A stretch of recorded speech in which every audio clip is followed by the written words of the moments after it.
সবজি দিয়ে পালং শাক কম বেশি সবার বাড়িতেই হয়ে থাকে। আমি কি করে বানাই আজকে সেটাই দেখাবো। বিভিন্ন রকম সবজিগুলোকে কেটে ধুয়ে রেখেছি। বেগুন, মূলো, কপির ডাঁটা, শিম, চেরা কাঁচা লঙ্কা। আর কড়াইতে প্রথমে বড়িটা ভেজে নেব। তারপর কড়াইয়ের মধ্যে কালো জিরা ফোড়ন দিয়ে সব সবজিগুলো কড়াইয়ের মধ্যে দিয়ে ভেজে নেব। নুন আর হলুদ দিয়ে একটু নেড়েচেড়ে ঢেকে দেব।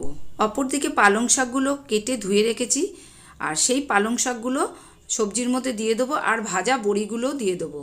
একটু নেড়েচেড়ে আবার ঢেকে দেবো। বড়িটা আমি আগে ভেজে রেখে দিয়েছিলাম, সেই বড়িটা একটু শেষের দিকে দিয়েছি। শাকটা থেকে যখন জলটা পুরো শুকিয়ে যাবে তখন দিয়ে দেবো 1 চামচ চিনি। এমনিতেও নিরামিষি তরকারির মধ্যে একটু মিষ্টি না দিলে ভালো লাগে না, তাই একটু মিষ্টি দিয়ে দিয়েছিলাম। তৈরি হয়ে গেছে পালং শাক। এবার গরম গরম ভাতের সঙ্গে খাওয়া। রেসিপিটা যদি ভালো লাগে তাহলে একটা লাইক, শেয়ার, কমেন্ট, সাবস্ক্রাইব করে দিও প্লিজ। আজকের মতন আসি, টাটা।